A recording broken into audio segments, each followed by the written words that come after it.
Hello everyone. I am back with one more video, and this time it's again for class 9.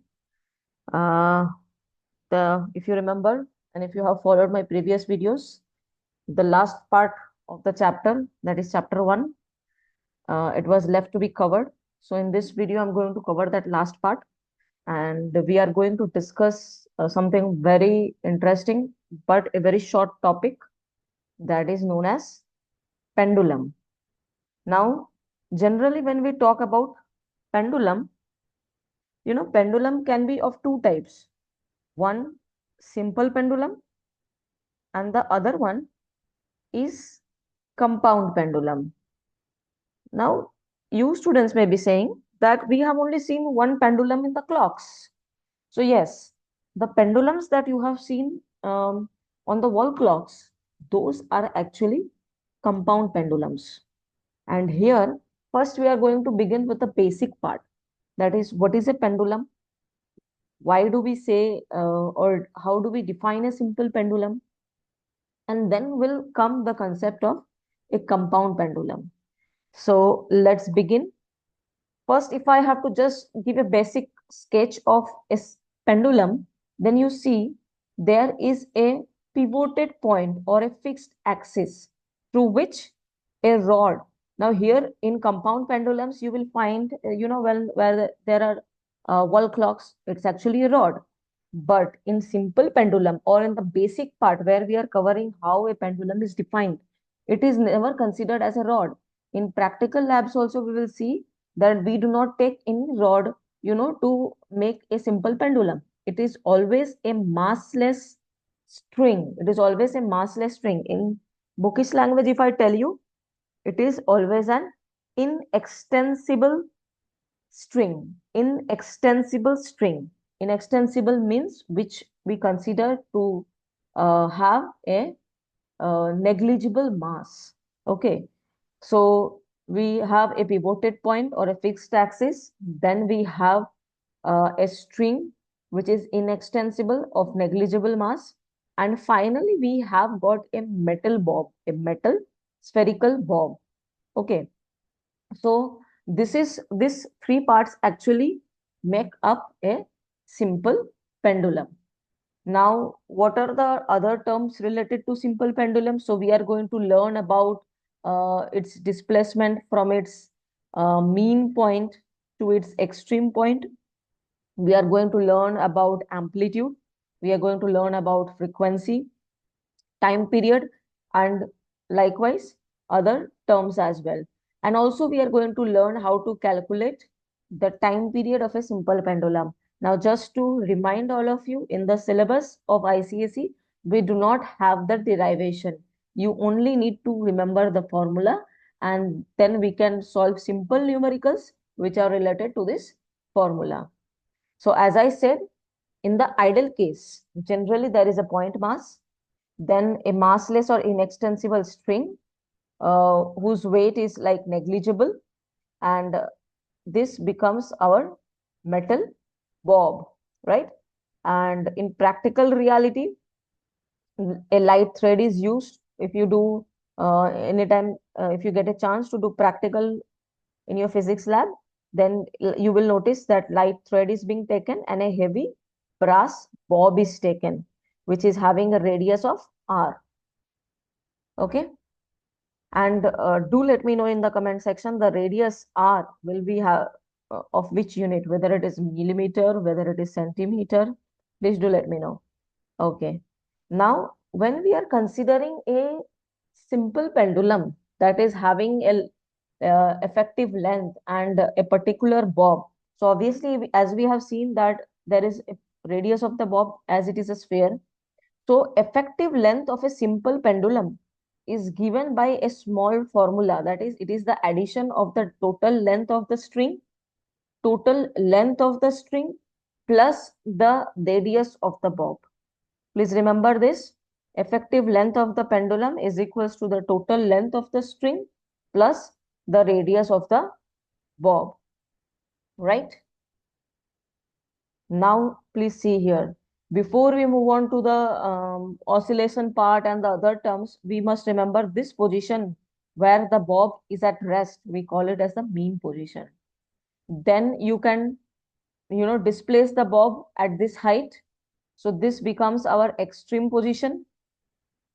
And once you release the bob from, say, this point B, you will see bob is coming back to it this and then again traveling back to A. So this is another extreme position. This is another extreme position. Okay. So when do we say one oscillation? One oscillation means one complete to and fro motion. So if the bob, if you have the displacement has started from point O, it is going from point O to say B, then coming back to O and then A, and then again coming back to O. Then we say that the simple pendulum has completed one oscillation. Then we have another term which is related to simple pendulum, which is known as amplitude, and amplitude is denoted by small letter a. From the mean position to extreme position, there is the maximum displacement of the bob. Again, from this mean position to the extreme position point A, there is the maximum displacement of the bob. So the maximum displacement of the bob from its mean position on either side, whether it is from O to B or from O to A. So from either side, it is known as amplitude of oscillation. It is known as amplitude of oscillation. Now, as I have said you the definition of oscillation, it is very important to understand that one complete to and fro motion of the bob is one oscillation.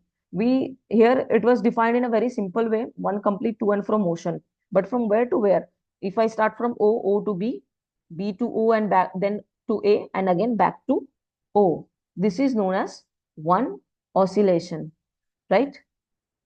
Next comes another term, that is time period. Time period. How do we define time period? I'm sure you have, you know about this term as you have studied in your previous classes. But time period is the time taken.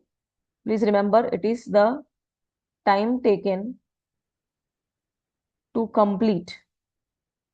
Time taken to complete one oscillation. Time taken to complete one oscillation. So three important terms regarding this sketch of a simple pendulum. First is oscillation, next is amplitude, and the third one is time period, right? So if I ask you what is the unit of time period, what will be the unit of time period? So time period, it's expressed in seconds. If I ask you what is the unit of amplitude, then please note amplitude, since it is the maximum displacement, in a displacement means what? Distance in a particular direction. So it is expressed in meter. SI unit is meter.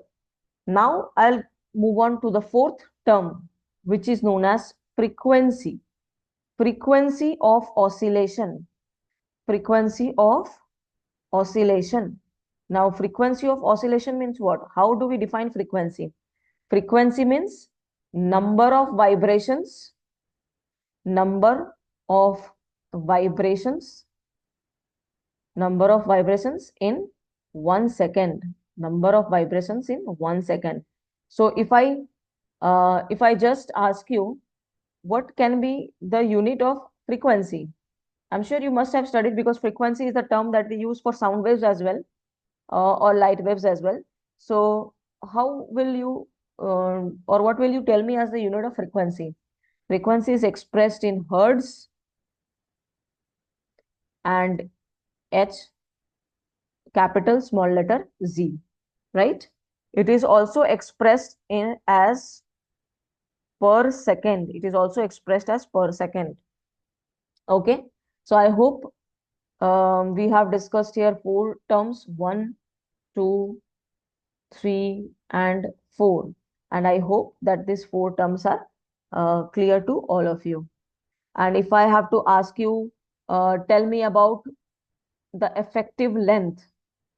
What is the effective length? As we discussed in the previous slide, effective length means the total length of the, the total length of the string, plus we consider the radius. In bookish language, it is the distance of the point of oscillation. It is the distance of the point of oscillation from the point of suspension. That is from this point to this point, right? So that's its length. But we have to consider the center of gravity as well. So radius is included along with the length of the string. Okay. So by now we have covered all the terms which are related to the simple pendulum. So here you see. Next comes that how is frequency related to time period? This question is very common. How is frequency related to time period? So please remember, frequency is inverse of time period. That's why I said that another unit for frequency, if you forget hertz, then you can also write per second. Per second means 1 by second. Now, how did we get 1 by second? Because the formula stands as F equals to 1 by T. So here the definition is given, the exact time taken to complete one full oscillation. And the frequency is the total number of oscillations completed in 1 second. Please note here, H will be small letter because it's named after a scientist, right? So now here I'm going to talk about the simple practical that you are going to conduct in the lab related to this simple pendulum. So what are the things that you are going to need first? As said before, there has to be a fixed stand or a fixed point where, we are going to suspend the inextensible string.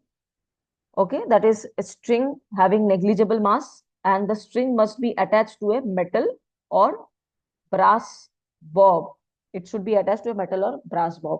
So what are you going to do after you have, you have done the full setup? You are going to displace the bob slightly from the main position. Now main position was this one. Okay, and you have taken the bob to a certain height, which is I can say as an extreme position. Now record the total time for exactly 20 continuous oscillations. So what are you going to do? Once you take the bob to this height, you are going to release. And then you see the bob is, if you're releasing from this height, it will reach maybe to this height, right? And then again comes back to this height. When it comes back to this height, we say that it has completed one oscillation, right? So likewise, you have to record 20 continuous oscillations to and fro motion 20 times. So when it is completing 20 times, once you start, means once you release, start the timer. Once the 20 oscillations are completed, stop the timer. Yes. Then whatever means whatever time you got from the stopwatch, divide it with 20. Why with 20? Because we have considered 20 oscillations and we need to find out the time period, right? So time period means, it means that the time taken to complete one oscillation. So T divided by 20 will give us the time period for that. Now, another interesting fact about this practical is that one more thing you have to consider, that is the length. That is the length of the string, right? You have to consider the length of the string. So you can measure the length of the string using a meter ruler, which are readily available in the labs, right? And then what you are going to do is that you are going to actually find out the value of t square. When you are conducting this practical, you are getting the value of t. Just square the value t square. Yes, just square the value t square and also check. Also check what is the value of L. That is, using a meter ruler, you can check. So when you will see this, for different values of the length, you will find that the time period is getting, it's directly proportional to the square of the time period. For different values of the length, we find that the length of a simple pendulum is actually square of the time period. Or reversely, if I say time period of a simple pendulum is directly proportional to the square root of its effective length. So now if you take for different values of the time period and effective length and you conduct the same activity, and whatever numbers you are getting in tabular form, if you do it, so you plot it on a graph for t square to the length t square versus the, actually the graph is known as t square versus length graph. T square versus length graph. Why? Because t square, it is easier for us. If I tell you to plot a graph with t versus square root L, it's going to be very difficult because sometimes we may not get whole numbers in the square root, the answer may be in decimal or something. So the general or easy way is to consider the value of t square and the effective length. Then if you plot those values in a graph paper, you will find a straight line. You will find a straight line. Please remember, this graph is important and it is a part of the syllabus. So you must remember the graph. I am sure this graph is also given in your book. Okay, this graph is given in your book. So how do we calculate the slope of this graph? The slope of this graph is calculated here in the screen. You will find del y by del x. That means t2 square minus t1 square divide by L2 minus L1. It's divided by L2 minus L1. So this is actually the slope of the graph. So from this experiment or activity, it was actually found that time period of a simple pendulum is time period of a simple pendulum is proportional to the square root of effective length, right? It was found that time period of a simple pendulum is directly proportional to the square root of its effective length. It was also found that time period is inversely proportional to the square of acceleration due to gravity. It is direct inversely proportional to the square root of acceleration due to gravity. Now, how come? So there is a full derivation related to it and it is not a part of the syllabus. So you just need to remember the formula and the observations. Now, it is for this reason that pendulum clock goes slow when it is taken to mountains or to mines due to the decrease in the value of g. If you move towards the mountains, you know that the value of acceleration due to gravity decreases. And then what happens? The time period increases. And if the time period is increasing, then the pendulum goes slow. Please remember this. If the time period decreases, pendulum clock goes fast. If the time period increases, pendulum clock goes slow. Okay. So again, it was found that um, the time period of a simple pendulum is independent of the mass or material of the bob. So it is not dependent on this. Time period is dependent on effective length. As I said, that it is directly proportional to the square root of L. It is not dependent on amplitude. Amplitude means the maximum displacement of the pendulum from its mean position. And it is dependent on gravity. How is it dependent? As I said, that time period is inversely proportional to the square root of g. Now, obviously, since you see these two equations we are getting, so obviously, if I have to write all together, I am getting square root. I cannot give an equal to sign unless I use a constant here. So that constant was actually found to be 2 pi. You know, that value, where the constant value was found to be 2 pi. So time period equals to 2 pi square root of L by G. So this was the formula that helps us to find out the time period of a simple pendulum. Okay. So from this formula, you can also find out the effective length. You can also find out the value of acceleration due to gravity in a place. Okay, if the other values are known to you. Okay, so, yeah, so this is the formula. Pi we already know the value is 22 by 7 or 3.14 and so on. It continues. effective length. L is the effective length, and G is acceleration due to gravity, and time period is represented by capital letter T. Okay. So this single expression dictates the rhythm of every simple pendulum in the universe. Yes, this formula is applicable for all the simple pendulums that we are using in our that we use in our daily life. Generally, in our homes, we are not using any simple pendulum. We will find compound pendulum as in wall clocks, and that usage also has decreased to a considerable amount. But whatever simple pendulums we are using or we are making and performing activity in science labs, this formula is universally acceptable everywhere. Okay. Now here comes something about a seconds pendulum. This, very tricky question comes from this part of the chapter, because rest of the things like frequency, time period, amplitude, all these things are already known to you. You have studied this in previous classes. And so now what is a second pendulum? Second pendulum is a pendulum which has got a time period of oscillation equal to 2 seconds. It has got a time period of 2 seconds. So such a pendulum is known as a seconds pendulum. That means 1 second to swing left and 1 second to swing right.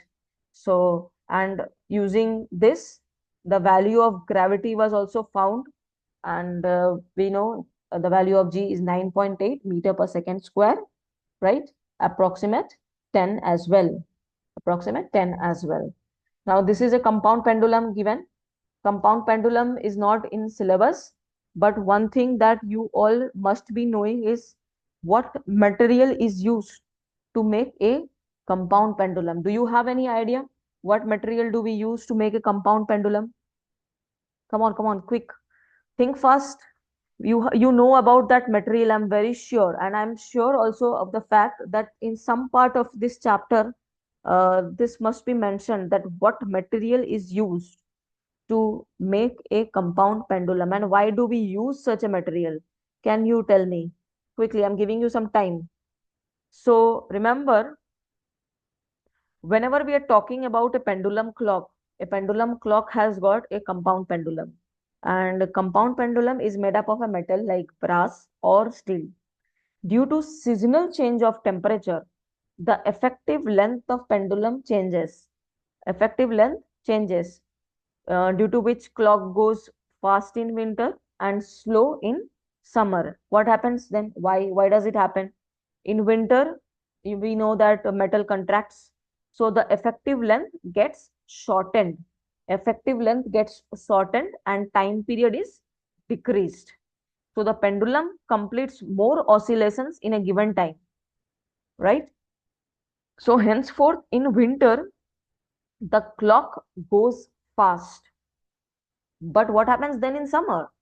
In summer, because of expansion, because we know that metal expands in summer, so because of the heat and rising temperature, so metal expands, and which increases the effective length of the pendulum. Now once the effective length is increased, time period um, time period increases and it completes less number of oscillations in 1 second. So henceforth, the clock goes slow. This is a very important thing means you must remember this, right?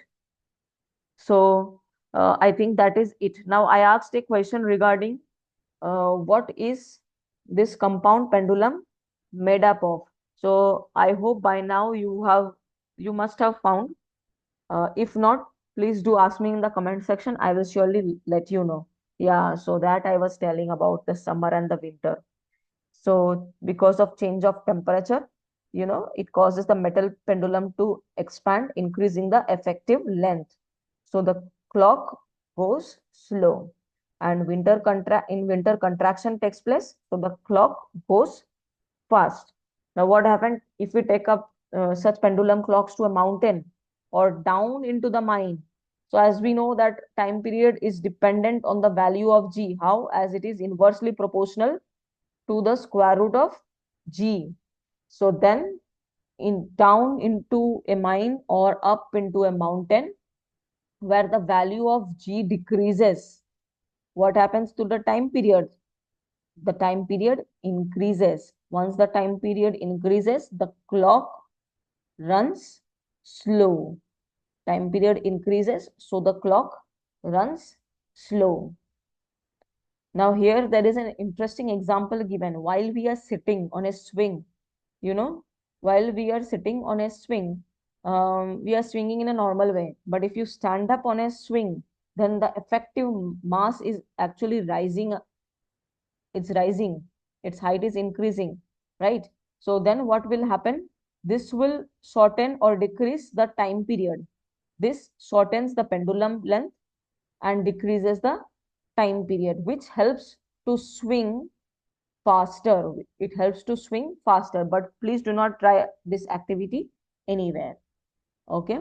So this is the effective formula. Please remember this formula. There are numericals in some other videos. I'll be sharing important questions related to this part of the chapter. And there we will be discussing about some formulas. It is not the only one formula. Please remember one simple relation, the relation between time period and frequency of oscillation. So please remember this formula as well. Okay. So I think this is it for this part of the chapter.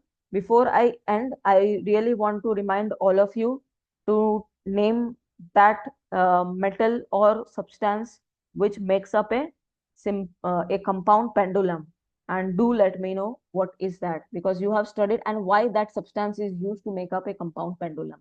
Okay, so I will end my video here, and in my next video, I'm going to share very important questions regarding this part of the lesson. So till then, goodbye and take care. Thank you, everyone.